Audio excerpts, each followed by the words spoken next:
All right, we're good. Well, welcome. Thank you for staying. You get extra points for staying the bonus round today. Welcome to our friends watching on YouTube. We have a link in the chat with the handout, so you can follow along at home, and then there's going to be an exercise on the next page. So there we go. So welcome, and let's begin with a moment of centering and prayer.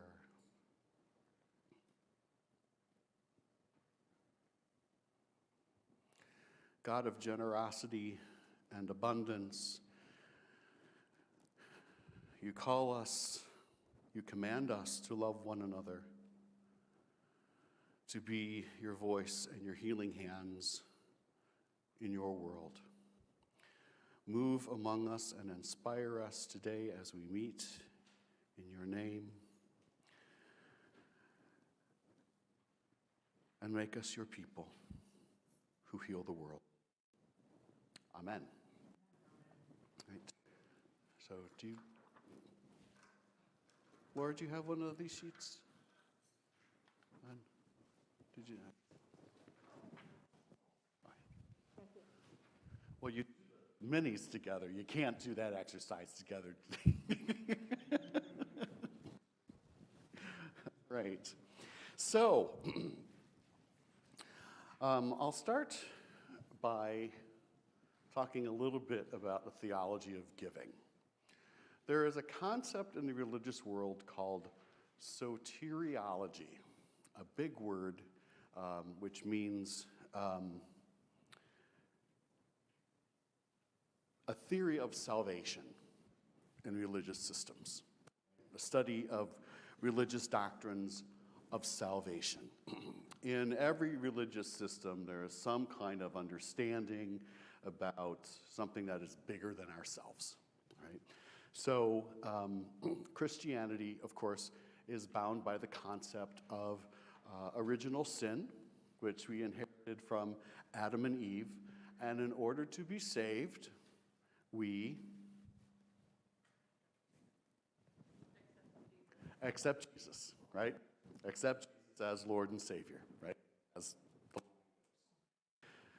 In Buddhism holds that to live is to suffer, all right? That is the common line, but that word that suffer is translated from could also indicate unhappiness or pain, stress, unsatisfactoriness.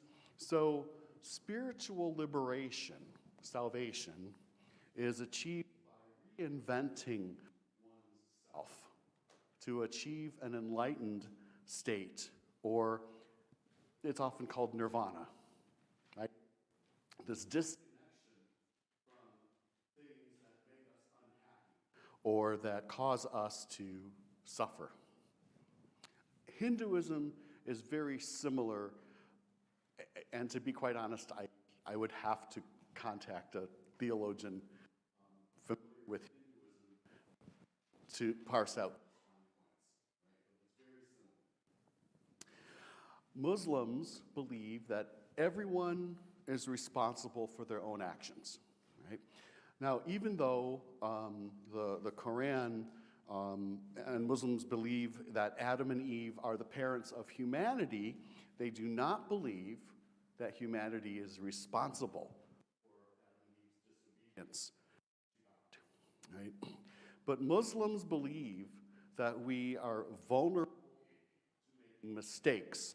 So spiritual liberation is achieved by praying and asking forgiveness frequently throughout the day, 5 times, as a matter of fact, right? Judaism does not subscribe to personal salvation because they don't believe in original sin, right? Instead, they place a high value on individual morality as defined in the Torah. So the golden rule, the first century, from the golden rule from the first century is, well, we know this, right? Do unto others, right? The line is, that which is hateful to you, do not do to anybody else, right? That which is hateful to you, do not do to anybody else. So redeeming the world from circumstances that destroy the value of human existence is a primary objective of observant Jews. Redeeming the world from circumstances that destroy the value of human existence, right? It's all about lifting people up. Contemporary Judaism views charitable works in light of a couple stories. Right? First century rabbi by the name of Hillel, I think I probably told this story. If I haven't, well, I will a couple times because it's a great story. A pilgrim approaches Hillel and says, "Teach me the whole Torah while standing on one foot." Right? And Hillel rises to the occasion. He says, "Love your neighbor as yourself. The rest is commentary. Go learn it." Right? So it's a great story. Love your neighbor as yourself. The rest is commentary. Do it. Another account says, he says, "Do not do unto others what you would not have done to yourself. The rest is commentary. Go learn." Same thing, right? Same thing. There's another character in the Bible by the name of Amalek, the eternal enemy of the Israelites, who attacks the women and children from behind. So when the Israelites were going from one place to another, it was the leaders, the strong, who led this procession. And Amalek attacked women and children from behind, right? So the caveat from this story is, remember Amalek. Do not forget. The weak need to come first, not the strong. Right? So at Emmanuel Congregation, where I've been, so privileged to do music for the past 19 years, commissioned a new Torah scroll in honor of the Rabbi Emeritus, now of blessed memory. And the first thing, and there are professional people who write these scrolls because there are, of course, factors that need to be included for this to be kosher, that is right, correct. So the first thing the person who is writing the scroll does is they write Amalek and then scratch it out. Always remember the poor and the weak. Right? The basis of the scriptures. Always remember the poor and weak who need to come first. Right? In today's scripture, in John, who was quoting Deuteronomy, there is that quote, "There will always, you will always have the poor, but you will not always have me." Right? This is not an out clause. Oh, there will always be the poor, so we don't, no. It's not an out clause. Always remember to put the poor and the weak in front. Right? And then there is a rabbinical commentary that says, the worst conclusion is when people think that the poorer person is less worthy. The worst conclusion is when we think that the poorer person is less worthy. Right? There have been many conversations about the deserving and undeserving poor. Right? When we think that the poorer person is less worthy, that challenges our position on humanity. Right? And we can say, oh, they should pull themselves up from their books, but they pull themselves up by the bootstraps.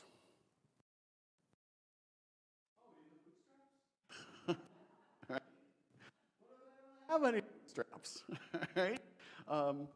It's kind of like a response to sometimes homelessness. Well, they should just pull themselves up by their bootstraps like I did. It's like you had parents, or extended family, or you had friends, or you had a school system, or you had other resources that served those bootstraps. But there are people who do not have those resources.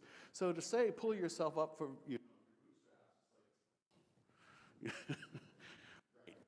right?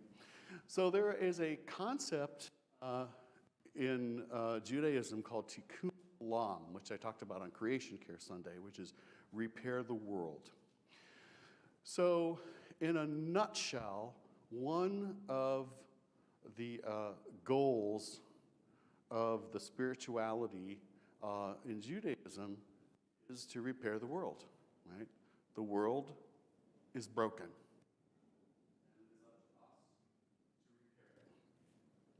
So if you've ever been to a Jewish wedding, at the end,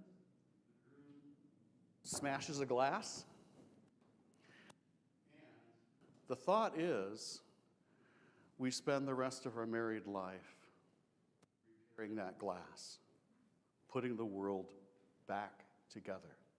That is the purpose of our union. It's the purpose of their existence, is to heal the world, to make the world a better place. So, of course, there is a highly refined theology around all of this, around the world, Tikkun Olam. There's a few vocabulary words here. You'll hear the word tzedakah. Right? We're studying the ladder of tzedakah. So tzedakah is most simply explained as charitable giving. Right? And it is seen as a moral obligation. Right? The word is based on the Hebrew tzedek, meaning righteousness or fairness or justice. Right? The wall, excuse me, the wall in my office is an illuminated manuscript of Deuteronomy 16, which reads, tzedek, tzedek tirdorf, justice, justice you shall pursue. Right? Tzedek is justice. And this can often be translated to charity or good deeds, justice, charity, good deeds, right? Many words in Hebrew mean many things depending on context. So the word for worship and work is the same, avodah, right? And you can just, let your mind spin on that. We worship and then we're sent out to work, right? It's the springboard. The next word is mitzvah. Mitzvah means, it's a collective noun. It means the laws or a law, right? You've heard it in a context of, someone's son made his bar mitzvah, or someone's daughter made, made her bat mitzvah, right? The word made here is not appropriate. It is became, because bar mitzvah means son of the law. Bat mitzvah means daughter of the law. The collective is b'nai mitzvah. Sons, daughters, or children of the law. So you don't make your bar mitzvah, you become a bat mitzvah, right? That's where you hear that. So it is the law. And since it is the law to do good deeds, you'll often hear someone say, when my car had a flat tire, you did me a real mitzvah there, right? You fulfilled the law, right? So sometimes a mitzvah can be textualized into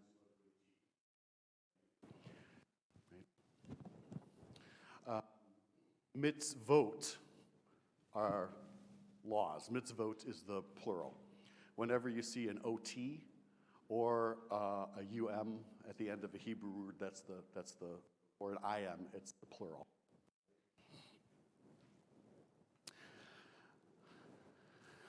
So we are going to explore the writings and philosophy of a guy named Moses easy for me to say? Moses Maimonides. Also called in the Mishnah Rabbi Moses ben Maimon. All right, so it's the, it's right there. Here I am struggling for this, and it's right in front of me. Good, Greg. Hebrew has no vowels. In Hebrew, there are no vowels. There are dots called points underneath, which indicate what it may be, right? But whether you're a Sephardic Jew or an Ashkenazi Jew, right? It's a fascinating language.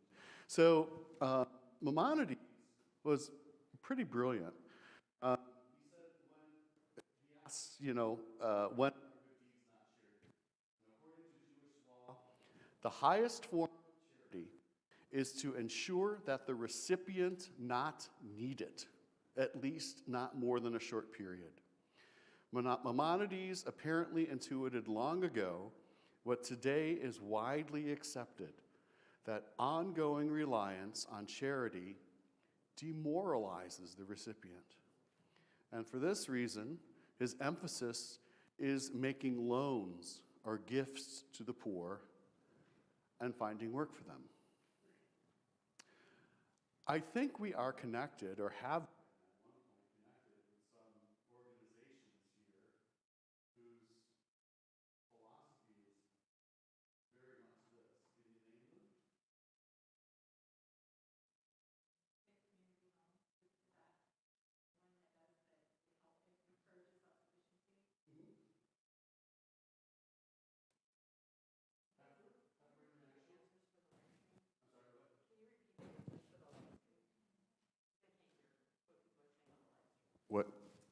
What?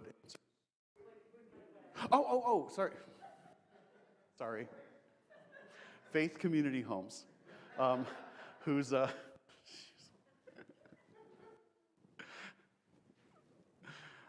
think there's a nap in my future today, right?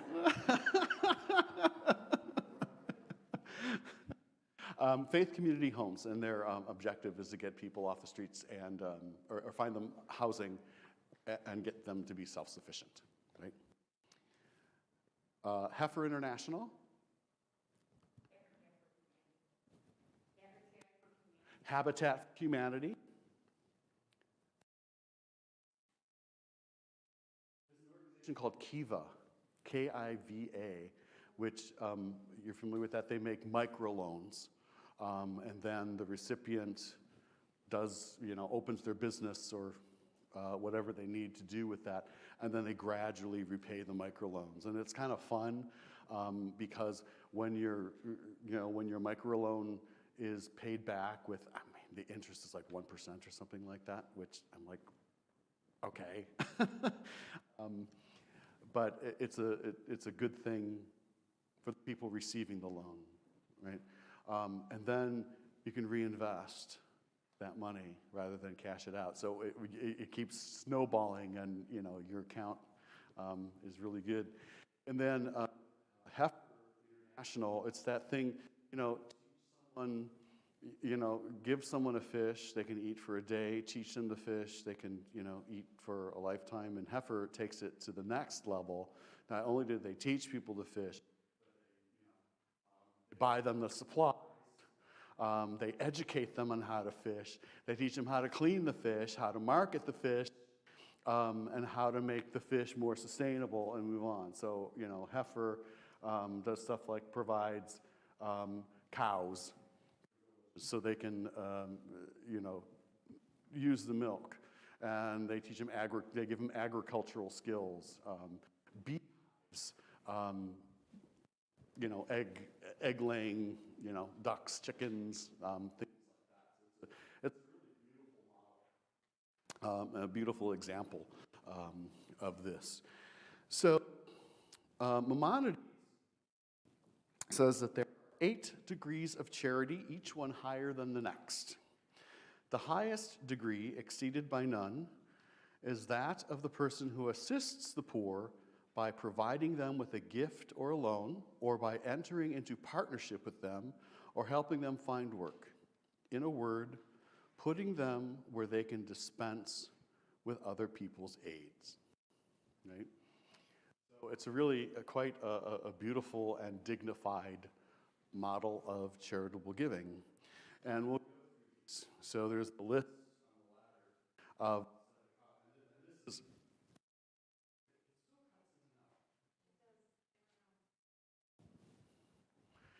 well, maybe instead of, we'll just kind of up this.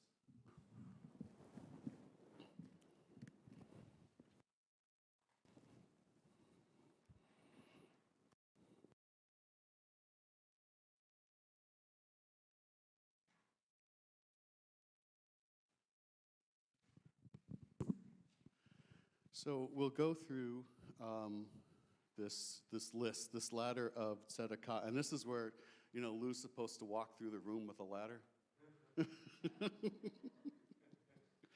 Okay, that was just our silly little joke. Never use that. Right. I'll start from the bottom. Number 8.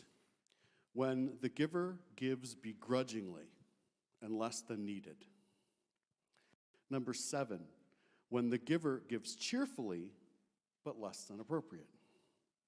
Number 6, when the giver graciously and sufficiently having been asked. Number 5, when the giver gives without being asked. Number 4, when the recipient knows the giver, but the giver doesn't know the recipient. Number 3, when the giver knows the recipient, but the recipient doesn't know the giver. Number 2, when the giver and the recipient are unaware of each other. And number 1, when the giver helps the needy person become self-sufficient. Right? So Maimonides makes it clear in his writing that all charitable giving is good. It is all honorable, and we should. Whether we give less than we should or begrudgingly, however we give, and it's good.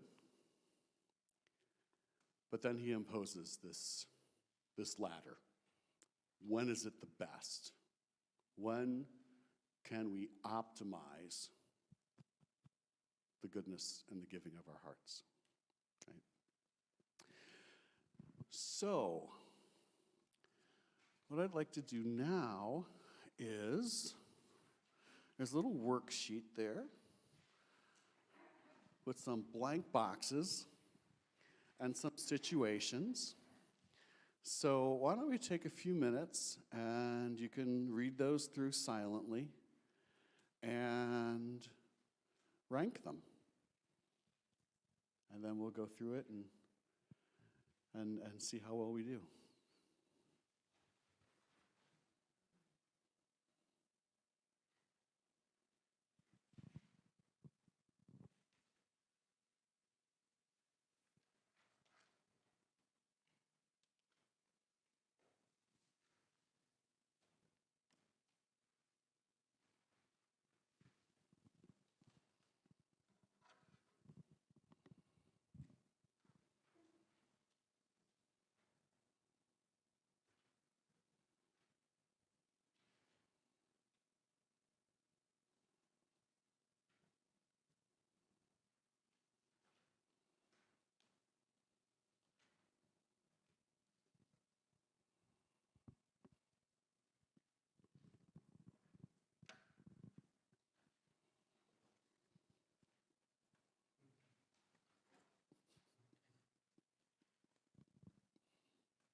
take another minute.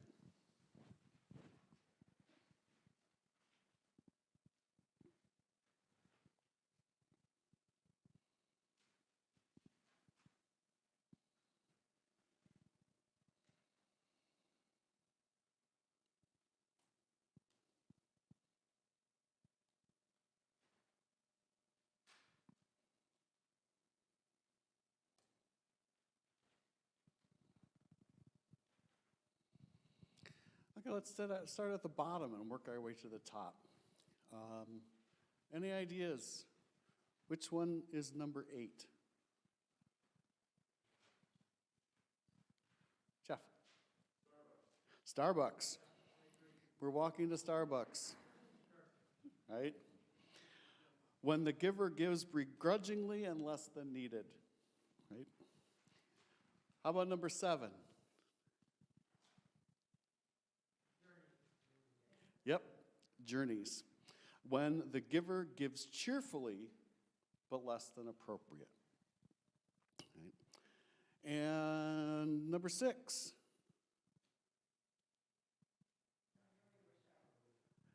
Yes, you're on your way to a show and a young woman asks you for food money, you give her a couple bucks. Right? When the giver graciously and sufficiently gives having been asked. I forgot a word there, didn't I, in that? All right. And 5. The first one, you're walking down the street and see a homeless woman sitting against a building. You give her a few bucks. Right? When the giver gives without being asked. And 4.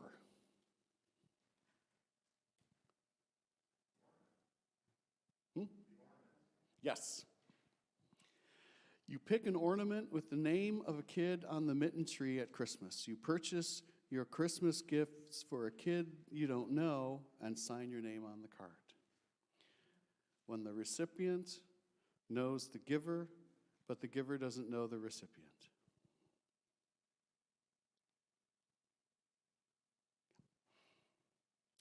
And number 3. Night ministry, right? You know some of the kids at night ministry really love the Cubs, so you secretly place a few opening day tickets in an envelope and mail it to the shelter. When the giver knows the recipient, but the recipient doesn't know the giver. And number 2. Yes. You use a couple vacation days to go out and sort canned goods at Feed My Starving Children, knowing that those who receive the food, whoever they are, will never say thanks. When the giver and the recipient are unaware of each other. And number 1, the highest level of giving, realizing that all levels of giving are good. You've seen the same guy offering to clean windshields in the parking lot of the grocery store, and you suggest the manager give him a job bagging, right? When the giver helps the needy person become self-sufficient. Right? Good job on those. Good job on those. So, thoughts, reflections, comments, questions?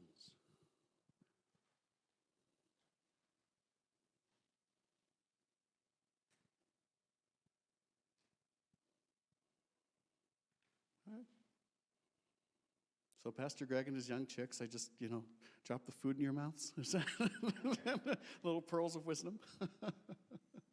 Yeah. It's an interesting concept, isn't it? It's very, very evolved, and this is kind of why I like to explore other religious systems, which so often complement what we do. We're not so different, are we? Right? We may have different reasons or different motivations or different theological underpinnings for what we do, but for me, studying different religious systems has really helped me to refine what I do, both as a Christian and as a pastor. So it's very, very helpful. And so this is something to remember when we have discussions about how we generously distribute what we generously set aside for mission work. As we ask ourselves, how can our giving be as effective as it possibly can, right? So, what do we look for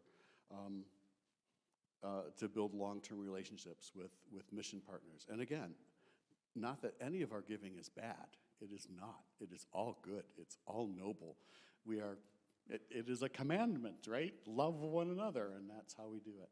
So, Ed, so good information?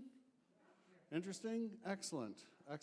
So I just thought I'd kind of slip this in since the choir isn't rehearsing today and just kind of took the opportunity. So I appreciate your being here and learning and growing. This afternoon, I'm going to Emmanuel Congregation because they're having what they call a model Seder. A model Seder is when it's a Seder, but there's a little more commentary that explains to, those not in the tribe what all those things mean.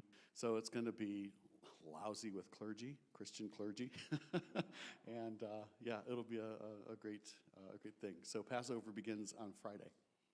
Right? So once again, our holidays coincide, and there's just so much commonality between us. So, well, thank you, everybody. Thank you. Have a great day. Thanks for people at home.